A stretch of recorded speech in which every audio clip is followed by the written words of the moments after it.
అండి. అందరికీ నమస్కారం. ఈరోజు మన వీడియో వచ్చేసి పెసరట్టు. ఈ పెసరట్టుని ఈజీగా, టేస్టీగా చిన్న పిల్లల దగ్గర నుంచి పెద్దవాళ్ళ వరకు ఈజీగా చేసుకునే విధానాన్ని ఈరోజు మన వీడియోలో చూసేద్దామా? మరి ఈ పెసరట్టు మన హెల్త్‌కి కూడా చాలా మంచిది. దీంట్లో చాలా ఆరోగ్య ప్రయోజనాలు ఉన్నాయి. ఎన్నో ఆరోగ్య ప్రయోజనాలు ఉన్నాయి. ఈ పెసరట్టుని నేను ఏ విధంగా తయారు చేశాను, ఇందులో ఏమేసాను అని చూసే ముందు ఈ వీడియో మీకు నచ్చితే లైక్ చేసి, షేర్ చేసి మన ఛానల్‌ని సబ్స్క్రైబ్ చేసుకోండి. అలాగే ఈ వీడియోలోని పెసరట్టు చేసే విధానం మీకు నచ్చితే ఒక్కసారి ట్రై చేసి ఎలా వచ్చిందనేది మీ ఫీడ్‌బ్యాక్‌ని అందించండి. మీ ఫీడ్‌బ్యాక్‌ని అందించడం వల్ల మరిన్ని వీడియోలు చేయడానికి అవకాశం ఉంటుంది. అలాగే మీకు మరిన్ని కొత్త రెసిపీస్ కావాలంటే మన కామెంట్ సెక్షన్‌లో అడగండి. చేయడానికి ట్రై చేస్తాను. మరి ఇప్పుడు దీని తయారీకి ఏమేమి తీసుకున్నాను అనేది ఇప్పుడు చూసేద్దాం. ముందుగా నేనైతే నైట్ ఇలాగా పొట్టున్న పెసరపప్పును ఒక గిన్నెలోకి ఒక 4 టేబుల్ స్పూన్లు బియ్యాన్ని మరొక గిన్నెలోకి వేసి నానబెట్టుకున్నానండి. అలాగే ఈ పొట్టున్న పెసరపప్పుని ఇప్పుడు మార్నింగ్ శుభ్రంగా కడిగి అలాగే బియ్యాన్ని కూడా కడిగి ఇలాగా కలిపేసుకున్నా.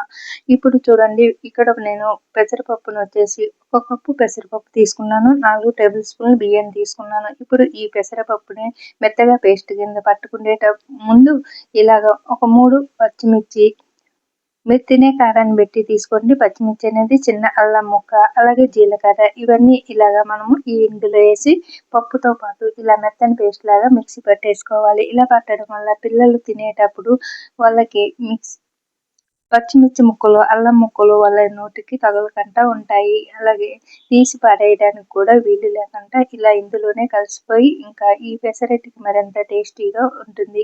ఇప్పుడు దీంట్లోకి రుచికి సరిపడా సాల్ట్ వేసుకోండి. మీరు తినే దాన్ని బట్టి సాల్ట్ అనేది వేసుకోండి. ఇప్పుడు దీంట్లోకి ఒక చిన్న క్యారెట్‌ని, కొద్దిగా చిన్న ముక్క బీట్రూట్‌ని కూడా తురుముకున్నాను. అలాగే మన హెల్త్‌కి చాలా మంచిది కదండి బీట్రూట్ కానీ, క్యారెట్ కానీ. మరి పిల్లలు మామూలుగా తినమంటే తినరు. అలాగే పెద్దవాళ్ళు కూడా కొంచెం మంది ఇష్టపడరు. అలాంటి వాళ్ళకి ఇలాగా దోసల్లోని, పెసరట్లలోని వేసి అందించండి.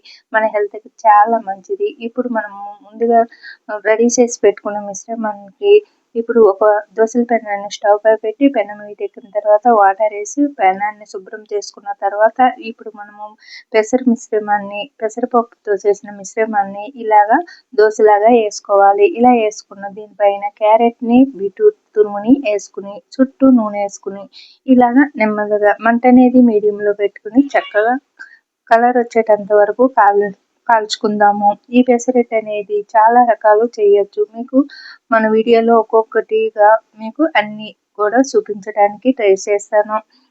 పెసరట్టు ఉప్మా చేసుకోవచ్చు. పెసరట్టు ఇలాగా నార్మల్‌గా కూడా పెసరట్టు వేసుకోవచ్చు. ఆనియన్స్ వేసుకోవచ్చు. లేదంటే ఇలాగ క్యారెట్ ఇంకా బీట్రూట్‌ని వేసుకోవచ్చు. లేదు ఉట్టిన బీట్రూట్‌ని కూడా వేసుకోవచ్చు. ఇలా వేసి అందించడం వల్ల పెసరపప్పులో ఉన్న క్యాలరీలే కాదండి మనకి బీట్రూట్ ఇంకా క్యారెట్‌లో కూడా మన హెల్త్‌కి చాలా ఉపయోగపడే మంచి గుణాలు, ఔషధ గుణాలు ఉన్నాయి కాబట్టి ఇలాగ చేసి అందించండి. చిన్న పిల్లల దగ్గర నుంచి పెద్దవాళ్ళ వరకు అందరూ తేలిగ్గా అందరికీ జీర్ణమయ్యే ఈ పెసరట్టు మన హెల్త్‌కి చాలా మంచిది. దీంట్లో అల్లం, జీలకర్ర వేసాం కదండి మనకి కఫానికి పైత్యం రాకుండా కూడా చేస్తుంది. ఇది మార్నింగ్ టిఫిన్‌గా నేనైతే తయారు చేసుకున్నానండి. ఇలా తయారైన చూడండి ఇక్కడ వచ్చేసి మీకు ఎన్ని పెసరట్లు కావాలో మీ ఇంట్లో ఉన్న మెంబర్స్ అందరికీ సరిపోయే విధంగా వేసుకుని ఇలా ఒక ప్లేట్‌లోకి సర్ది మీకు ఇష్టమైన చట్నీతోటి అందించండి. నేనైతే కొబ్బరి, మామిడికాయ చట్నీతోటి అందిస్తున్నాను.